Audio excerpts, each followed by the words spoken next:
Puji Tuhan, kita mengucap syukur kepada Tuhan kalau malam ini kita dipertemukan kembali dalam kasih Tuhan untuk kita mau beribadah bersama, mempelajari firman Tuhan. Untuk itu mari kita mempersiapkan hati kita, kita angkat satu pujian doa untuk memulaikan ibadah kita.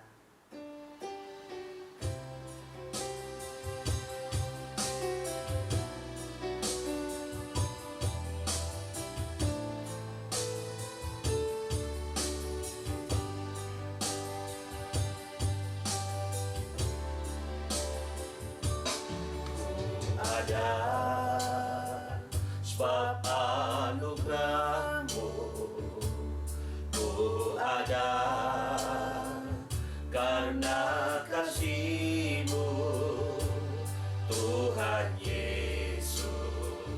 Ku berterima kasih buat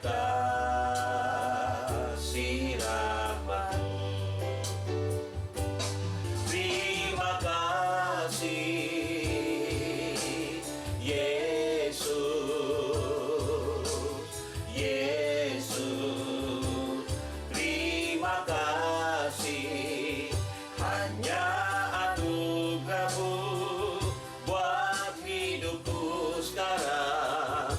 Ku kan memuji-Mu selamanya. Terima kasih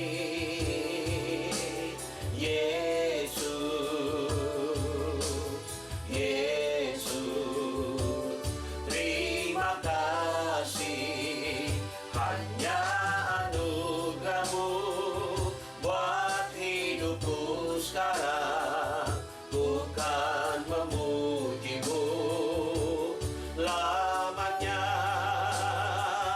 Hanya anugerah-Mu buat hidupku sekarang. Ku kan memuji-Mu lamanya. Kami serahkan kepada hamba-Nya untuk buka kita dalam doa. Umat Tuhan, kita satu dalam doa. Jatuh bilah haja bumi ketenai. Bapa, kami mengucap syukur buat pemeliharaan Tuhan dalam hari-hari hidup kami. Khususnya kami bersyukur Tuhan kembali mempertemukan kami dalam hadirat-Mu melalui ibadah pendalaman Alkitab pada malam ini. Bapa, ini hidup kami, kuduskan dan basuh semuanya. Entahkah para pelayan-Mu, umat-Mu yang mengikuti ibadah, kami mohon berkat pengudusan dan kelayakan daripada-Mu. Bersihkan kami oleh kuasa darah-Mu, kuasa firman dan kuasa Roh Kudus-Mu. Laina mau ya pakun semiketenai, agar kami berhiaskan kekudusan boleh masuk dalam hadirat-Mu, boleh berbakti, boleh melayani Engkau, dan semua yang kami kerjakan menyenangkan hati Tuhan. Tempat kami beribadah Tuhan, pagari dengan kuasa-Mu, ganti atmosfer yang lama dengan udara sorgawi. Urapi para pelayan-Mu, sarana prasarana pendukung sampai kepada Tuhan penerangan listrik dan juga jaringan yang kami pakai terhubung, semua diberkati dan dikuduskan oleh Tuhan. Kalau ada pekerjaan iblis, kuasa gelap, roh-roh jahat yang coba ingin mengganggu, menghalangi kami untuk beribadah, belajar firman-Mu, dalam nama Tuhan Yesus Kristus, kami ikat, kami tolak, perintahkan keluar. Darah Tuhan Yesus berkuasa. Nisa cekitu punjmi ketenai. Terima kasih Tuhan. Akhirnya kami mau masuk dalam hadirat-Mu, berbakti, memuliakan, membesarkan nama-Mu, belajar kebenaran-Mu. Hamba-Mu tabiskan ibadah pendalaman Alkitab malam ini di dalam nama Bapa, Anak laki-laki dan Roh Kudus, yaitu Tuhan Yesus Kristus. Haleluya. Semua yang percaya kita Tuhan berkata amin. Puji Tuhan, kita akan memuji-muji nama Tuhan. Kita angkat satu pujian.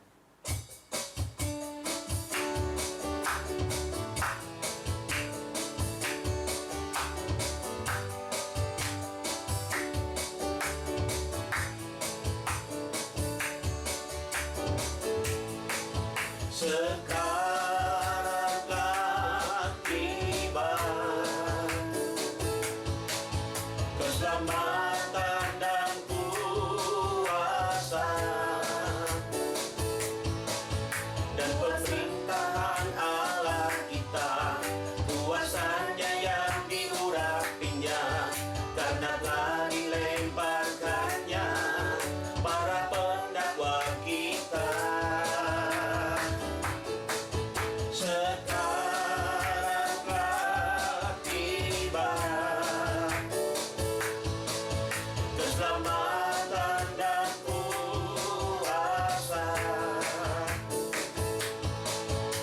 pemerintahan Allah kita, kuasanya yang diurapinya, karena telah dilemparkannya para pendakwa kita. Oleh darah anak domba, oleh kesaksian kita, iblis dikalahkan, kuasanya dihancurkan oleh darah anak domba. Oleh darah anak domba. Oleh darah anak domba, oleh kesaksian kita, iblis dikalahkan, kuasanya dihancurkan oleh darah anak domba. Iblis dikalahkan. Iblis dikalahkan, kuasanya dihancurkan oleh darah anak domba. Oleh darah anak domba. Puji Tuhan, kita akan memberikan persembahan kita kepada Tuhan. Kita angkat satu pujian doa.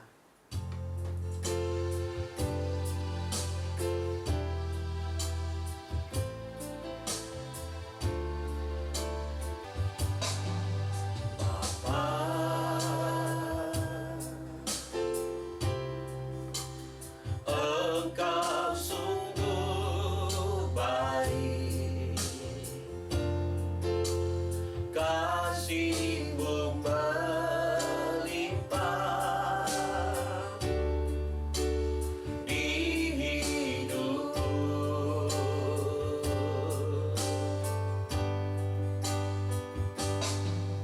Bapa,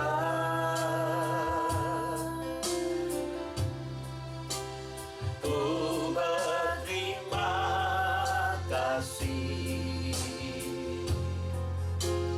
berkat-Mu hari ini yang Kau sediakan bagiku. Tunaikan syukurku. Tunaikan syukurku buat hari yang Kau beri, tak habis-habisnya kasih dan rahmat-Mu.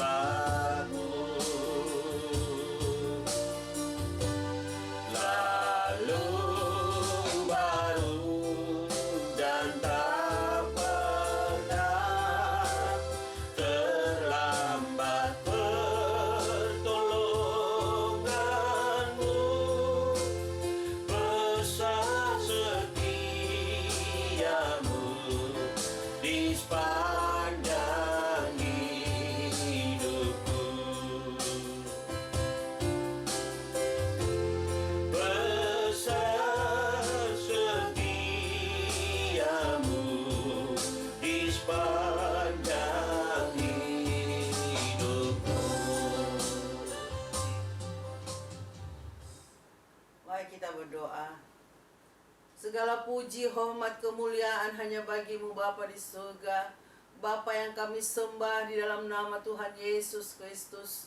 Kembali malam ini Tuhan, kami naikkan syukur, terima kasih kepadamu Bapa, buat kesempatan indah bagi kami untuk beribadah kepadamu Tuhan. Bapa di sorga, kami sudah memuji-muji nama-Mu. Saatnya tiba kami mau memberikan korban persembahan kami kepadamu. Biar kiranya Tuhan karuniakan kami hati yang penuh sukacita dalam memberikan kepadamu. Dan kiranya Tuhan memberkati benda-benda mati yang kami persembahkan, sehingga boleh menjadi jiwa-jiwa yang hidup, yang dapat memuliakan nama Tuhan. Terima kasih Bapa. Berkati hamba-hamba-Mu, anak-anak-Mu Tuhan. dalam segala usaha pekerjaan mereka yang berbeda-beda. Berkati pelayanan hamba-hamba-Mu Bapa. Terima kasih Tuhan. Kami mau kerjakan ini hanya di dalam nama Tuhan Yesus Kristus. Haleluya. Amin. Puji Tuhan, kita akan memberikan persembahan kita kepada Tuhan. Kita angkat satu pujian.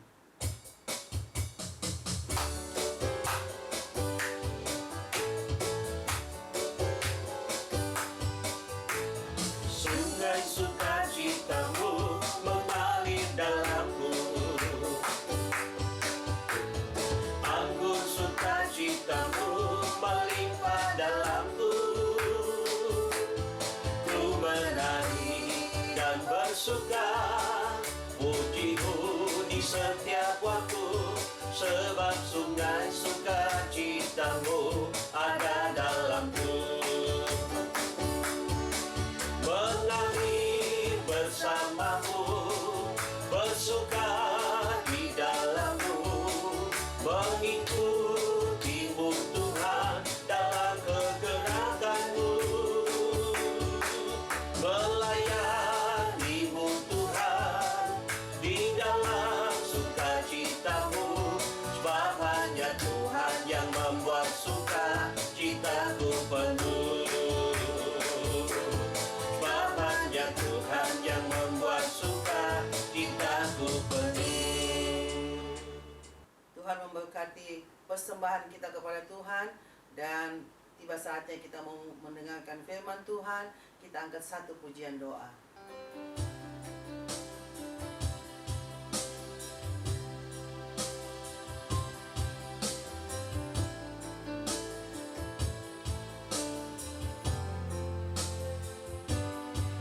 Yakin saat Kau berfirman, ku menang saat Kau bertindak. Hidupku hanya ditentukan oleh perkataanmu.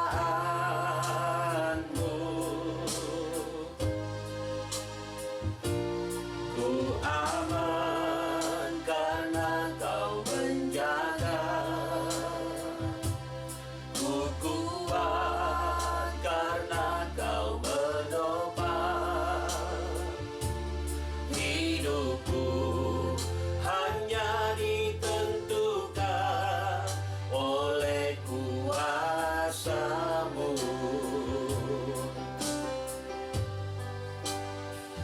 Bagi Tuhan tak ada yang mustahil. Bagi Tuhan tak ada yang tak mungkin. Mujizatnya disediakan bagiku. Ku diangkat dan dipulihkannya. Bagi Tuhan tak ada yang mustahil. Bagi Tuhan tak ada yang tak mungkin. Mujizatnya disediakan bagiku. Ku diangkat dan dipulihkannya. Ku diangkat dan dipulihkannya. Kami serahkan kepada hamba-Nya untuk bawa kita dalam doa. Umat Tuhan, mari kita satu dalam doa. Shanen media to speech to my. Kami bersyukur kami ada dalam hadirat Tuhan. Kami telah memuji-muji nama-Mu. Kami telah memberikan persembahan sebagai tanda kasih, tanda syukur, tanda ibadah. Kiranya semua berkenan dan menyenangkan hati Tuhan. Urapan-Mu balik memberkati kepada para pelayan-Mu yang telah menuntun kami sampai kami siap isi oleh firman-Mu. Sekarang kami rindu belajar isi hati-Mu. Urapi hamba-Mu, berkati kami semua. Biar kami mendapatkan pesan-pesan berharga. Kami mendapatkan pencerahan, iman kami bertumbuh. Kami jadikan firman-Mu sebagai pegangan serta pedoman dalam langkah hidup ini. pekerjaan iblis kuasa roh jahat cuma mengganggu, menghalangi konsentrasi perhatian kami dari berita firman-Mu, menghalangi kami untuk mengerti kebenaran-Mu. Dalam nama Tuhan Yesus Kristus, kami usir dan tolak dia keluar pergi. Darah Tuhan Yesus berkuasa. Terima kasih Tuhan, terpujilah nama-Mu. Kami siap bersekutu dengan firman-Mu. Sampaikan isi hati-Mu dalam berkat nama Tuhan Yesus Kristus. Haleluya. Amin. Baik, puji Tuhan. Shalom Bapak Ibu Saudara. Salam sejahtera dalam kasih Tuhan Yesus. Selamat kita bertemu kembali melalui channel ini untuk belajar kebenaran firman Tuhan. Saya ingatkan kita bahwa pada pertemuan yang lalu kita sampai pada pembahasan kitab Wahyu pasal 4 ayat yang kelima. Saya baca ayat ini karena masih ada beberapa penjelasan tambahan. Demikian bunyi firman Tuhan. Maka keluarlah dari dalam aras itu kilat dan beberapa suara dan guru, dan ada 7 buah pelita berpasang di hadapan aras itu, yaitu ketujuh roh Allah. Puji Tuhan. Dan memang cukup panjang penjelasan buku pengungkapan khusus Wahyu pasal 4 ayat yang kelima. Dan terakhir kita belajar bahwa ada hamba-hamba Tuhan yang keliru karena mereka telah mencampur adukan pengajaran yang benar, pewahyuan dari Tuhan dengan filsafat manusia. Itu kita sudah pelajari pada pertemuan yang lalu, di mana tafsiran mereka yang keliru diantaranya tentang 4 zat yang hidup. Mereka menganggap bahwa itu Henokh, Musa, Elia, dan Tuhan Yesus. Dan Tuhan menganggap mereka sebagai gereja yang berbau busuk. Ya, kemarin ada sempat disentil tentang Lazarus yang akhirnya mati 4 hari sudah berbau busuk. Sekarang ada banyak orang-orang pengikut-pengikut Tuhan pun, pelayan-pelayan Tuhan yang sebenarnya terkungkung di dalam ikatan organisasi, sama seperti tali pengikat bahkan kain yang membungkus Lazarus, sehingga mereka tidak bebas untuk mendengarkan suara Tuhan, untuk menikmati persekutuan dengan Tuhan. Tetapi Tuhan katakan kemarin, seperti Tuhan berbicara kepada Lazarus supaya ikatan-ikatan itu dilepaskan. Nah, ini juga tawaran yang Tuhan berikan kepada kita yang mengikuti ibadah pada malam hari ini. Mari lepaskan diri dari semua ikatan-ikatan doktrin. Kemarin saya katakan organisasi masih penting, tapi jangan sampai organisasi itu menjadi tali-tali pengikat sehingga kita terhalang untuk mengerti rencana Tuhan. Sekarang mari kita lanjutkan materi kita dalam kitab Wahyu, masih penjelasan dalam Wahyu pasal 4 ayat yang kelima. Demikian penjelasannya. Gereja-gereja yang tidak suka terikat dengan organisasi akan bersekutu dengan aku. Artinya ada tindakan bagi mereka untuk bertindak melangkah keluar. Kita tahu sekarang bagaimana roh Tuhan bekerja dengan luar biasa. Kebebasan dalam roh berarti roh diberi kebebasan mengendalikan gereja, bukan organisasi. Jadi selalu ada pilihan bagi kehidupan kita. Ya, memang organisasi masih penting, tapi jangan sampai organisasi ini menjadi tali-tali pengikat, sama seperti tali yang mengikat Lazarus. Organisasi harus sebagai lambang saja dan tidak mengikat. Gereja harus terlepas dari ikatan organisasi dan menyerah kepada Rohku, maka Rohku akan memimpinnya.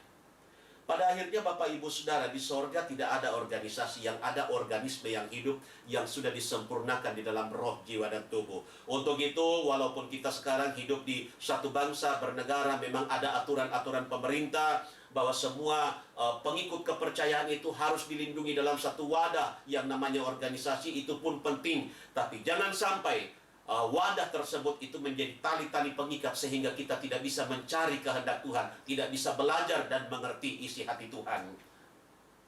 Aku beri peringatan kepada mereka yang menentang pekabaran Injil sepenuh, akan menerima 4 bala atau hukuman sesuai dengan firman-Ku dalam Yeremia pasal 15 ayat yang ketiga. Di sini ada ancamannya, di situ ada 4 macam. Yang pertama, pedang untuk membunuh. Dan pedang untuk membunuh ini berbicara penghukuman menyangkut tubuh. Yang kedua, anjing akan menyeretnya. Ini berbicara tentang penghukuman pada zaman antikris. Yang ketiga, segala unggas yang terbang di udara. Ini artinya penghukuman rohani. Jika unggas terbang akan menutupi cahaya matahari. Ini berarti matahari kebenaran tertutup bagi mereka. Dan yang keempat, segala marga satwa di bumi, bahwa mereka akan diserahkan kepada orang-orang jahat.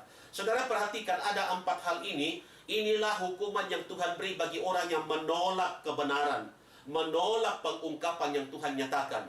Pedang untuk membunuh ini berbicara tentang penghukuman tubuh. Kita tahu sekarang maut begitu dekat. Ya, saudara tahu di era pandemi sekarang kematian itu begitu dekat. Dalam Wahyu pasal 6 nanti kita akan sampai pada pembahasan itu, bagaimana tipikal dari penunggang kuda yang keempat, kuda hijau kuning dalam terjemahan baru, kalau dalam terjemahan Bode kuda kelabu. Di situ dikatakan penunggangnya bernama maut. Kerajaan maut mengikutinya, diberi kuasa untuk membunuh seperempat manusia yang ada di atas muka bumi. Dan lihatlah sekarang kematian begitu dekat.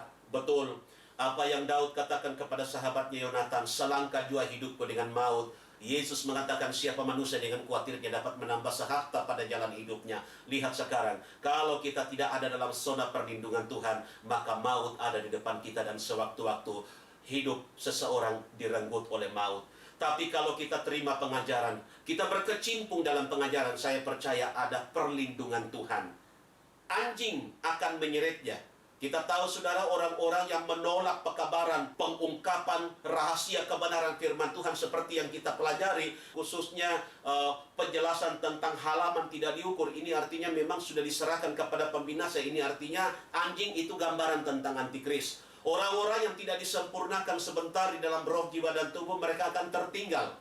Lalu mereka akan berhadapan dengan antikris. Seperti pertemuan-pertemuan yang lalu saya katakan, memang ada keselamatan pada zaman antikris, tetapi tidak ditebus oleh darah Yesus, tetapi ditebus oleh darah sendiri. Pakai darah sendiri. Lalu memang dalam kitab Wahyu dikatakan, waktu itu begitu menderita orang, orang suka mati, mati lari. Ya, dan memang begitu menderita suasana pada waktu itu. Untuk itu kita tidak ingin masuk pada zaman itu. Terimalah pengajaran. Pengajaran itu akan meluputkan kita dari maut. Untuk itu terimalah pengajaran.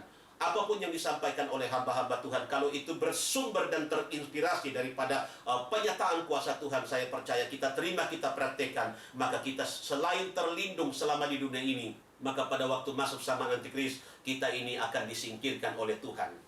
Yang ketiga, segala unggas yang terbang di udara, ini berbicara matahari kebenaran tertutup bagi mereka. Ya, kalau kita terus-menerus menolak dengan alasan yang bermacam-macam, sebab terus terang begitu banyak orang sekarang yang belajar, ya sekolah ini, sekolah itu, tetapi justru tidak menumbuhkan imannya. Justru dengan pengetahuan yang bertambah, terkadang kebenaran itu tertutup. Akhirnya mereka menolak. Mereka katakan sama saja, tapi tidak. Orang-orang yang betul-betul menempatkan kebenaran di atas segalanya, tentunya unggas-unggas itu tidak akan terbang kemudian menutup matahari. Artinya apa? Kebenaran itu selalu dibentangkan, lalu mereka mudah mengerti. Mereka menerima kebenaran firman. Akhirnya mereka dibentuk, mereka didewasakan di dalam Tuhan. Segala marga satwa di bumi ini berbicara tentang diserahkan kepada orang-orang jahat. Saudara tahu, begitu banyak kejahatan yang muncul hari-hari ini. Ya, begitu banyak modus-modus kejahatan. Dan kalau kita tidak berlindung dalam perlindungan Tuhan, begitu mudah kejahatan itu datang menerpa kehidupan kita. Lalu mungkin kita akan mengalami kecelakaan dan mungkin hal-hal yang tidak kita inginkan. Saya lanjutkan materi ini. Ada penggambaran yang Tuhan berikan bagaimana orang-orang yang sewaktu-waktu berkecimpung dalam pekerjaan Roh Kudus, mereka mengandalkan Roh Kudus, bertanya kepada Tuhan tentang cara mereka menafsir firman Tuhan. Ada satu waktu mereka coba mengandalkan kekuatan mereka, artinya tidak membutuhkan petunjuk Roh Tuhan. Di sini buku Pengungkapan mengatakan tentang pelajaran Gadara. Kalau dalam terjemahan Lembaga Alkitab Indonesia, Gerasa ya. Pelajaran Gadara adalah pelajaran orang gila, yakni kadang menafsirkan bersandar pada roh, kadang bersandar pada filsafatnya sendiri yang aneh. Perhatikan contoh penafsiran mereka. Jadi Tuhan memberikan gambaran dalam buku Pengungkapan ini seperti apa itu pelajaran Gadara.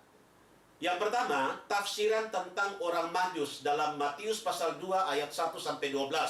Nah, cerita tentang orang Majus seringkali diungkapkan dalam khotbah-khotbah pada waktu kita memperingati kelahiran Yesus pada momen Natal. Dan saudara tahu bahwa ada penafsiran yang keliru tentang mereka orang-orang Majus. Sebelum kita masuk kepada penjelasan yang kedua, Tuhan memberikan penjelasan begini. Tafsiran mereka tentang 4 zat yang hidup dalam Wahyu pasal 4 ayat 6 sampai ayat yang ke-8. Ini ditafsirkan oleh hamba-hambaku dari gereja yang mengaku mengagungkan pekerjaan Roh Kudus. Ditafsirkan oleh guru-guru atau rabi-rabi besar mereka. Tetapi ya seperti itu, Tuhan melihat kadang mereka bersandar kepada roh Tuhan, kadang mereka mengandalkan kekuatan mereka. Lalu Tuhan mengatakan ini sama seperti pelajaran Gadara, dan Tuhan benci pelajaran model yang sedemikian. Sekarang kita akan lihat tafsiran mereka tentang orang Majus dalam Matius pasal 2 ayat 1 sampai 12. Mereka menafsirkan bahwa ketiga orang Majus itu adalah Henok, Musa, dan Elia. Mereka menyembah aku ketika aku lahir di Betlehem. Tafsiran ini benar, aku puji, karena tafsiran ini berdasarkan pada rohku. Tafsiran ini benar, dan begitu juga yang aku berikan kepada kamu. Jadi, ini contoh tafsiran tentang orang Majus, bagaimana ketika mereka masih bersandar kepada roh Tuhan, mereka mulai menggali rahasia kebenaran firman Tuhan, lalu coba menafsirkan tentang ketiga orang Majus itu lambang, perlambang tentang Henok, Musa, dan Elia. Tuhan katakan itu benar. Dalam pelajaran vision, khusus pada waktu pengungkapan 1 Raja-Raja 13, memang benar bahwa orang Majus itu adalah Henok, Musa, dan Elia. Kenapa? Karena ketiga nabi ini mewakili 3 zaman. Nabi Henok itu mewakili zaman bapa, Nabi Musa itu mewakili zaman anak, dan Nabi Elia itu mewakili zaman Roh Kudus. Jadi memang ada pendalaman-pendalaman dari hasil penggalian ketika mereka bertanya kepada Tuhan, maka Tuhan katakan benar tafsiran kamu. Hal ini akan ditemukan dalam sifat kerja ketiga nabi ini. Jadi pada waktu mereka menafsirkan 3 orang Majus itu sama seperti Henok, Musa, dan Elia, memang Tuhan memberikan penjelasan seperti ini. Ketiga orang Majus datang dari sebelah timur. Ya, timur adalah tempat matahari terbit. Berarti mereka datang dari matahari kebenaran. Perhatikan firmanku dalam Maleakhi pasal 4 ayat yang kedua. Demikian bunyi firman Tuhan. Akan tetapi bagi kamu yang takut akan namaku akan terbit matahari kebenaran. Jadi memang benar bahwa tafsiran mereka ini masih bersandar kepada roh Tuhan. Juga dalam Mazmur 84 ayat yang ke-12, Allah seperti matahari dan perisai. Mereka membawa 3 macam persembahan. Jadi para Majus membawa 3 macam persembahan. Emas, itu bayangan tubuh, kemuliaan. Mur, itu bayangan jiwa, sengsara. Kemudian kemenyan, itu bayangan roh. Dan ini berbicara tentang kehidupan doa. Jadi memang ada pendalaman-pendalaman khusus untuk dapat menggali rahasia kebenaran firman Tuhan tentang tafsiran ini. Bagaimana persembahan orang Majus membawa emas, mur, kemenyan, dan itu punya makna rohani. Sekarang kita lihat sifat dari emas yang gambaran tentang kemuliaan. Emas itu logam mulia. Emas itu tidak mudah patah, dan emas itu tahan panas yang tinggi atau sukar lebur. Coba kita lihat, Nabi Henok tidak mengalami kematian. Dia diangkat ke surga bersama dengan Tuhan. Dia dibungkus dengan kemuliaan Allah. Ini dibayangkan seperti logam emas. Keadaan kehidupan Henok bagaimana? Bapak Ibu Saudara nanti baca dalam Kejadian pasal 5 ayat 22 sampai 24. Cukup singkat kisah hidup Henok ceritakan. Tetapi kalau kita masuk kepada pendalaman bagaimana situasi pada waktu itu, akhirnya kita paham bahwa tidak mudah menjaga hidup yang kudus, menjaga kesucian dan kemuliaan Tuhan di tengah situasi yang sedemikian. Saudara tahu bahwa kejahatan manusia bertambah-tambah. Kejadian pasal 6 akhirnya puncaknya Tuhan katakan Allah menyesal menjadikan manusia. Jadi sebelum pasal 6 sebenarnya kejahatan itu terus bertambah-tambah. Dan dalam situasi yang sedemikian selalu ada pilihan bagi orang-orang yang hidup pada waktu itu. Apakah mau menyenangkan Tuhan, mempertahankan jati diri hidup kudus berkenan kepada Tuhan, atau justru berkompromi? Tapi Henok tidak demikian. Di situ disebutkan dalam Kejadian pasal 5 ayat 22 sampai 24. Setelah berusia 65 tahun, Henok memperoleh anak laki-laki dan perempuan. Setelah itu, dia mempersembahkan waktunya, hidupnya selama 300 tahun untuk bergaul karib dengan Tuhan. Dan ketika dia berumur 365 tahun, maka Henok tidak ada lagi karena Henok diangkat oleh Tuhan dalam kemuliaan. Henok selama hidupnya tidak pernah mengalami sakit dan tidak pernah jatuh atau menyerah kepada orang-orang jahat pada zamannya. Ia tahan terhadap panas pencobaan apa saja. Henok tidak mengalami kematian. Ini adalah bayangan dari Allah Bapa. Untuk itu tafsiran mereka benar, karena memang kisah hidup Henok menggambarkan sifat daripada logam mulia yang bernama emas. Saya lanjutkan. Yang kedua, mur. Sifat dari mur. Mur itu rasanya pahit. Tetapi walaupun rasanya pahit, baunya itu sangat harum. Ini adalah bayangan tentang kehidupan Nabi Musa. Nabi Musa mengalami tekanan jiwa karena kelakuan umat Israel yang selalu bersungut-sungut dalam perjalanan mereka dari tanah Mesir ke tanah Kanaan selama 40 tahun. Bapak Ibu Saudara, nanti kalau habis ibadah ini, kalau ada waktu bisa baca bagaimana mulai dari mereka Exodus keluar dari tanah perhambaan Pitom dan Ramses, apa yang terjadi di padang gurun. Orang yang lembut hati seperti Musa pun akhirnya harus mengalami tekanan yang begitu berat. Ya. Makanya memang sifat dari mur ini gambaran tentang situasi yang dialami oleh Nabi Musa pada waktu itu. Nama Nabi Musa harum di hadapan manusia dan Allah. Tatkala Nabi Musa mati, mayatnya ditangisi selama 30 hari oleh umat Israel. Musa digelar Nabi yang paling besar dalam Ulangan 34 ayat 8 sampai ayat yang ke-10. Nama Nabi Musa tertulis dalam kitab Hayat. Nabi Musa terkenal dengan hukum Taurat. Dalam hukum Taurat dibicarakan tentang korban. Korban yang adalah bayangan dari aku sendiri. Yang jadi korban, bayangan dari anak atau bayangan dari kehidupan Yesus. Jadi memang berbicara tentang mur, kalau digambarkan tentang kehidupan Nabi Musa, memang Musa banyak mengalami sangsara. Kalau dihubungkan dengan persembahan para majus, ketika para majus mempersembahkan benda yang kedua yang bernama mur, itu artinya satu pesan nubuatan bahwa Yesus akan mengalami sangsara. Dan kita tahu bagaimana pelayanan Yesus yang menderita sengsara sampai dia mati di kayu salib. Begitu sengsaranya Yesus karena dia menanggung dosa umat manusia. Yesaya pasal 53 mencatat bahwa orang tidak mengenal lagi dia. Kenapa? Karena penderitaan demi penderitaan yang dialami begitu menyengsarakan dia. Tetapi hasilnya luar biasa. Oleh pengorbanan Yesus kita diselamatkan. Saya lanjutkan. Yang ketiga, sifat dari kemenyan. Dan ini gambaran tentang doa. Ya. Kemenyan itu berbau harum. Kemenyan itu warnanya kuning dan ini berbicara tentang kemenangan. Ada juga yang warnanya putih dan ini adalah ukuran yang termahal. Ini adalah bayangan dari Nabi Elia. Kehidupan Nabi Elia maksudnya. Nabi Elia berbau harum bagi umat Israel. Karena dengan mujizat mengakhiri musim kemarau 3,5 tahun lamanya. Serta penyembelihan terhadap nabi-nabi Baal dan nabi-nabi hutan dalam 1 Raja-Raja pasal yang ke-18.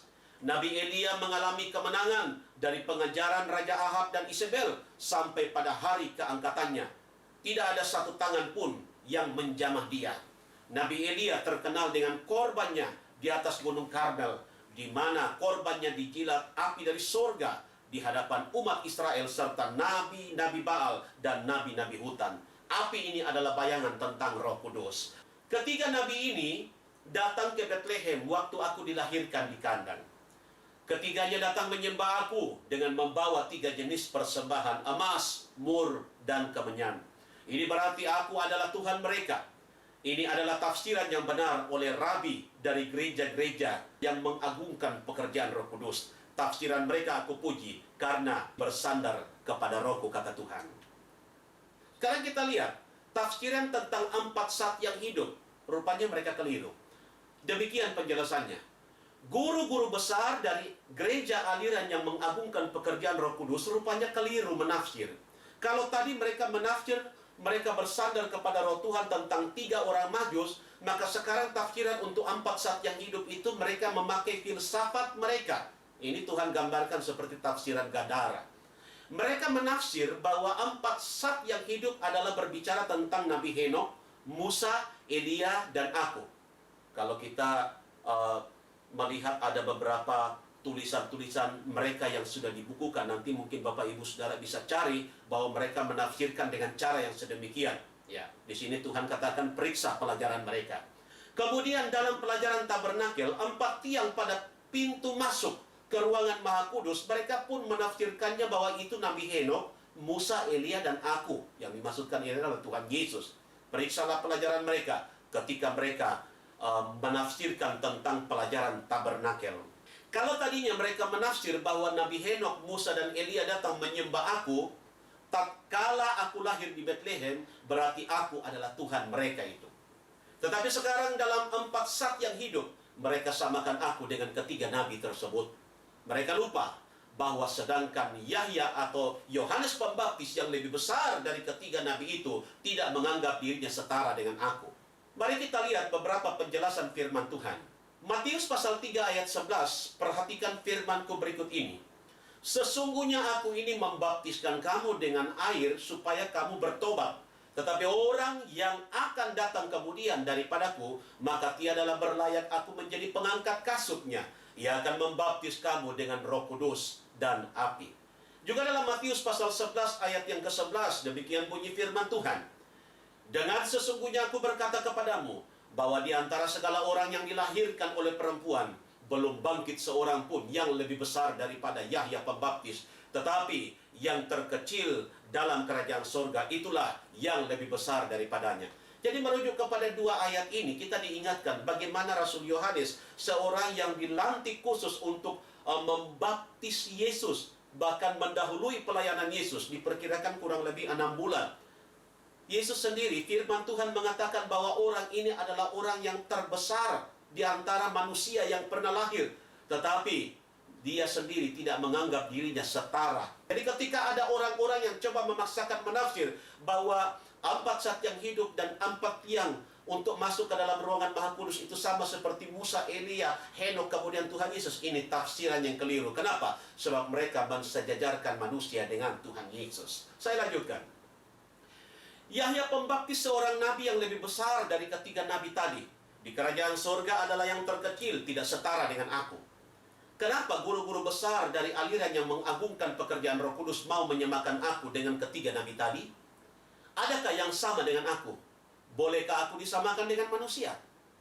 Tiadakah kamu tahu bahwa manusia semuanya pembohong dan sudah berbuat dosa? Kalau kita perhatikan Roma pasal 3 ayat yang keempat, perhatikan firmanku berikut ini, saya bacakan. Sekali-kali tidak, melainkan Allah itu benar, tetapi segala manusia pembohong. Seperti yang tersurat ini, supaya engkau nyata benar dalam firman-Nya dan menang apabila engkau disalahkan orang. Juga dalam Roma 3 ayat yang ke-10, seperti yang tersurat demikian ini, bahwa tiadalah seorang yang benar, bahkan seorang pun tiada. Roma 3 ayat yang ke-23, sebab sekaliannya sudah berbuat dosa dan kurang kemuliaan Allah. Rasulku Petrus berbuat satu kesalahan besar, yaitu tatkala kami naik ke gunung untuk berdoa dan berpuasa. Ketiga rasulku, yakni Petrus, Yakub, dan Yahya, melihat kemuliaan sorga, di mana aku bercakap-cakap dengan makhluk-makhluk sorga, yaitu Nabi Musa dan Nabi Elia. Kemudian timbul dalam pikiran rasulku Petrus pikiran keliru hendak membuat pondok di atas gunung untuk aku, Musa, dan Elia. Rasul Petrus mau samakan aku dengan kedua nabi ini. Tetapi tiba-tiba kedengaranlah suara dari langit mengatakan, inilah anakku yang kukasihi, kepadanya pun aku berkenan, dengarlah olehmu akan dia. Jadi dalam Matius pasal 17, pengalaman Yesus dimuliakan di atas gunung. Petrus, orang yang dekat kepada Yesus bersama dengan Yakobus dan juga Yohanes, mereka pun sempat keliru. Kenapa? Karena memang sebelum mereka menjadi pengikut Yesus, mereka betul-betul kuat dalam pemahaman tentang Taurat, menyinggung tentang Musa dan Elia, dua nabi yang begitu dihormati oleh orang Israel. Ketika terdengar suara Bapa, inilah anakku yang kukasihi, kepadanya lah aku berkenan, dengarkanlah olehmu akan dia. Maksudnya apa? Tidak boleh kamu sejajarkan Yesus anak tunggal Bapa. Tetapi dalam Matius pasal 16 ayat 13-20, aku bertanya kepada murid-muridku, siapakah aku? Ada yang mengatakan Yahya Pembaptis, ada yang mengatakan Elia, ada yang mengatakan Yeremia atau salah satu nabi yang lain. Tetapi rasulku Petrus berkata, Tuhanlah Kristus, anak Allah yang hidup. Hal ini rasulku Petrus aku puji.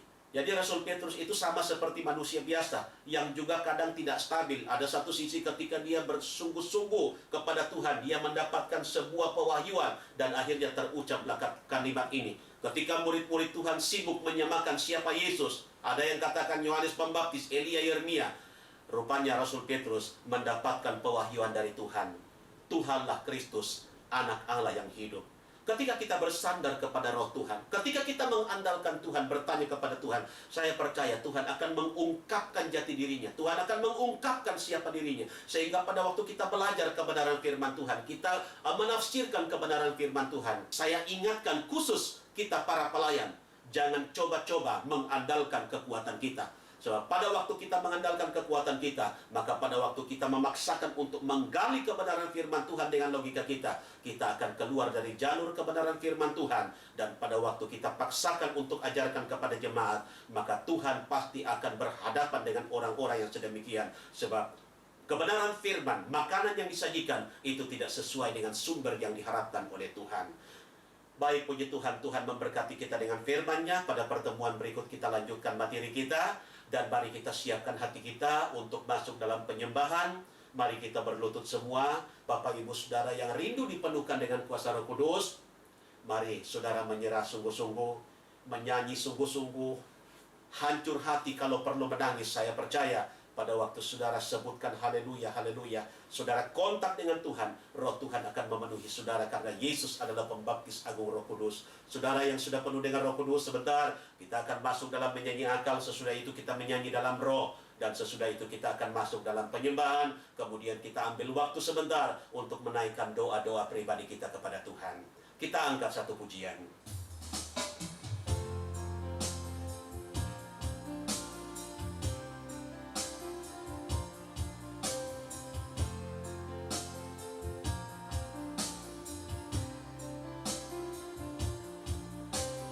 Besar dan ajaiblah karya-Mu, adil dan benarlah jalan-Mu, Raja segala bangsa yang maha kuasa, mulia nama-Mu, layaklah haleluya. Layaklah segala bangsa sujud menyembah kepadamu, sebab Kau Allah yang kudus, layak disembah, layaklah haleluya. Layaklah segala bangsa sujud menyembah kepadamu, sebab Kau Allah yang kudus, layak disembah,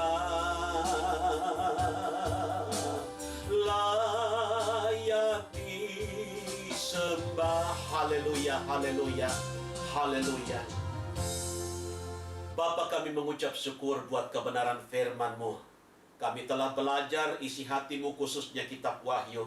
Terima kasih seberapa kebenaran-Mu yang tertabur, termaterai di hati kami.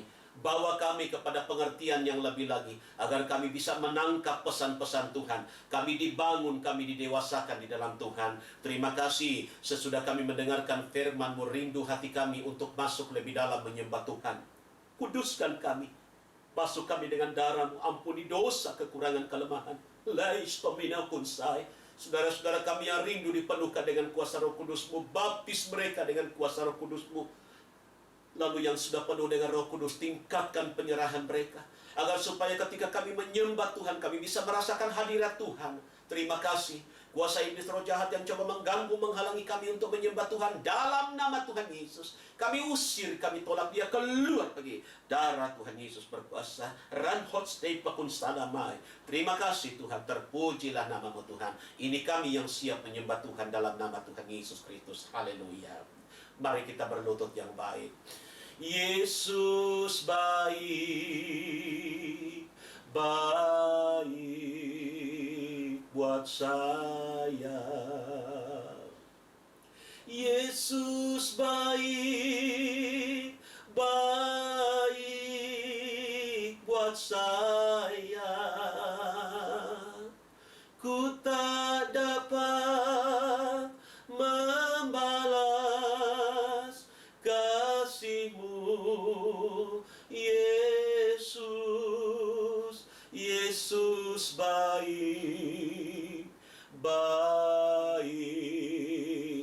saya. Kita menyanyi dalam roh. Nasyaidilam right class my Lord. Inaidiham sight laidiham Lord. Kinashidam aidilam radiham kastam hailainibom askaidit lairo manandalaw ni tapatan sa minikulaham rimos bayan na malalawatan na may ikunsan siniminili Uru di nalalawalawasan sa nabaning balay Nanatoto malahuya kunsan sa nabinalaya na balawiya kuntanay. Di nalawata na besan sa nabinihili kun sa nabinalan minikutanamay. Yaran Lord, halamanay kanto na binikid san Lord kantanamanay. Intanahot to na minahot to na minigidiyasay. Wala to na himid kun san sa nabinikumparan. Yarhalay na batuhuto nimin kanibalabesan sa namanamalayan. Irdi, Lord, nihalamin ang sa minahalay kung na binibinalawatan naman ang kanalo. Hallelujah, hallelujah. Kung yan naman ang nalawa naman akong sinibinil, ka naman ang lahi kung saan ibinayalamanay. Urdi na naman hanta namin ikong saan sinibinil ang magkuribatanay. Glory, hallelujah. Kita masih ada dalam hadirat Tuhan. Ambil waktu beberapa saat untuk menaikkan doa pribadi kepada Tuhan. Seminihin Lord, kansama ni Kusya. Kumini ko pala ni Kumakatipili Kusta. Hallelujah, hallelujah. Syurumin ko. Hallelujah. Tuhan dengar doa kami. Kerinduan harapan kami kepadamu Tuhan. Terima kasih Bapa. Terima kasih Yesus. Terpujilah nama Roh Kudus. Terima kasih Tuhan Yesus Kristus. Terima kasih Tuhan Yesus Kristus. Terima kasih. Penyembahan dan doa-doa pribadi selesai. Umat Tuhan disilakan duduk kembali. Kita akan masuk dalam doa syafaat. Kita angkat satu pujian. Dan di akhir pujian ini dalam kasih Kristus, Ibu Margareta pimpin kita dalam doa syafaat.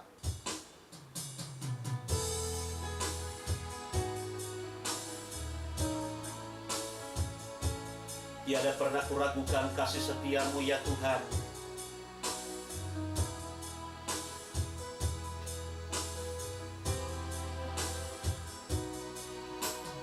Tiada pernah kuragukan kasih setiamu ya Tuhan. Setiap waktu dalam hidupku tak pernah kau tinggalkan. Meski langit tanpa surat, awan gelap pun menghadap.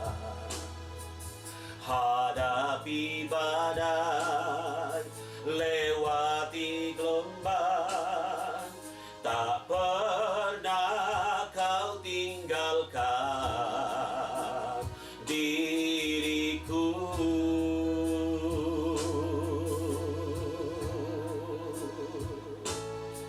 Walau 1000 rebah di sisiku,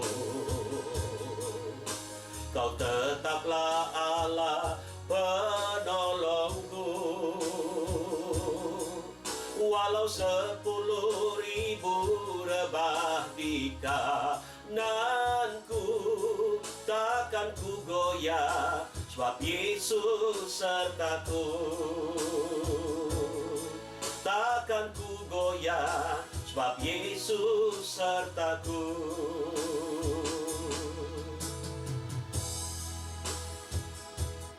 Mari kita berdoa.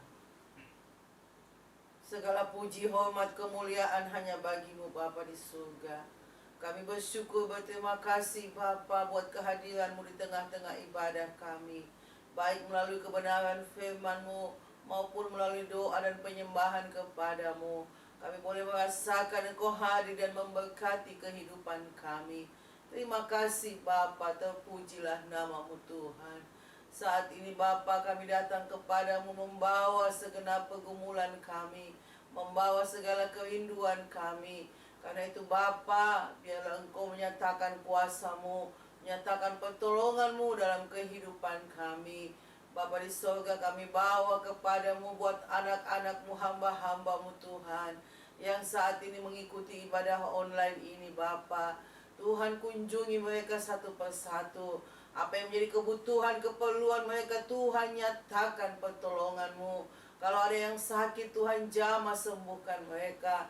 Kalau ada yang lemah, Tuhan kuatkan. Yang susah, Tuhan hiburkan. Yang dalam peperangan iman, Tuhan berikan kemenangan. Yang dalam kekurangan, Tuhan cukupkan segala kebutuhan, keperluan mereka. Terima kasih Bapa. Tutup bungkus mereka dengan kuasa-Mu Tuhan. Jauhkan dari segala mara bahaya, kecelakaan, sakit, penyakit. Biarlah mereka boleh hidup dalam perlindungan Tuhan. Mereka boleh bertumbuh dalam pengenalan yang benar akan Tuhan. Mereka boleh menjadi dewasa dan siap menjadi pengantin Tuhan. Terima kasih Bapa. Bapa di sorga, kami juga berdoa Tuhan, buat pelayanan pekerjaan-Mu dimanapun berada di muka bumi ini Bapa. Dimanapun nama Tuhan Yesus diberitakan, Tuhan sertai dengan kuasa-Mu, sertai dengan mujizat-Mu Tuhan. Berkati pelayanan hamba-hamba-Mu, anak-anak-Mu Tuhan, sehingga melalui pelayanan mereka banyak jiwa diselamatkan datang kepada Tuhan. Terima kasih Bapa. Bapa di sorga, kami juga berdoa Tuhan, buat bangsa negara kami. Tuhan, berkati bangsa kami. Mampukan bangsa kami Tuhan untuk keluar dari masa pandemi ini Bapa. Mampukan bangsa kami Tuhan untuk menghadapi segala akibat-akibat dari pandemi ini Bapa. Biarlah bangsa kami boleh kembali membangun. Karena itu Bapa, berkati pemerintah kami, mulai dari tingkat pusat sampai pelosok desa. Tuhan, pakai mereka menjadi alat-Mu untuk memulihkan bangsa negara kami. Terima kasih Bapa. Kami mengucap syukur, menyerahkan hidup kami ke dalam tangan kasih-Mu. Hanya di dalam nama Tuhan Yesus Kristus. Haleluya. Amin. Dan mari umat Tuhan, saya jemput kita berdiri semua. Kita akan tutup ibadah pendalaman Alkitab malam ini. Kita nyanyikan ref dari pujian Terima Kasih Yesusku.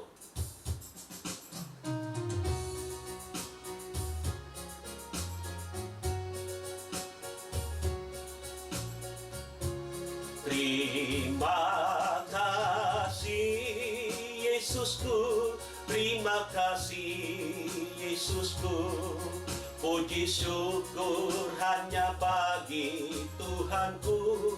Terima kasih Yesusku, terima kasih Yesusku. Syukur hanya bagi Tuhanku. Puji syukur hanya bagi Tuhanku. Haleluya, haleluya. Kami percaya berkat rohani yang kami dapatkan di sepanjang ibadah pendalaman Alkitab malam ini, Tuhan sudah memberkati kami. Ini membekali kami untuk langkah-langkah selanjutnya.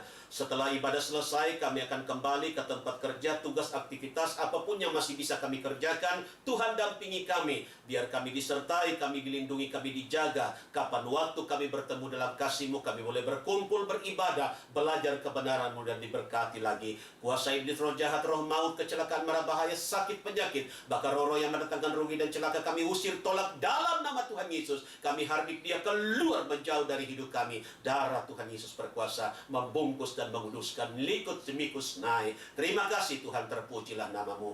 Umat Tuhan, angkat wajahmu, tadakan kedua tangan, arahkan hati kepada Tuhan Yesus pemberi berkat. Dengan iman kita terima berkat Tuhan. Akhirnya, kekasih-kekasih Tuhan, sekarang pulang bawa anugerah sejahtera dari Tuhan Yesus. Lalu biar kasih sayang dari Allah Bapa, pimpinan urapan persekutuan, kekuatan dalam penghiburan Roh Kudus, dalam Tuhan Yesus Kristus, ketiganya memberkati hidupmu. Hidup nikah, rumah tangga, pendidikan, pekerjaan, langkah-langkah, dan segala rencana-rencana. Mulai pada malam ini sampai ke fajar hari Maranatha, Tuhan Yesus datanglah kembali. Sambut dan bawa kami masuk dalam surga, Yerusalem yang baru. Dalam berkat nama Tuhan Yesus kami sudah berdoa, dan hamba-Mu tutup ibadah pendalaman Alkitab malam ini. Haleluya. Semua yang percaya cinta Tuhan berkata, Amin. Baik, puji Tuhan, ibadah kita telah selesai, dan jika ada pertanyaan yang akan disampaikan, Bapak, Ibu, Saudara-saudari, kiranya dapat menulisnya pada kolom komentar pada channel YouTube ini, dan akan dijawab pada waktunya. Sampai jumpa pada pertemuan selanjutnya. Tuhan Yesus kiranya memberkati kita semua. Selamat malam dan shalom.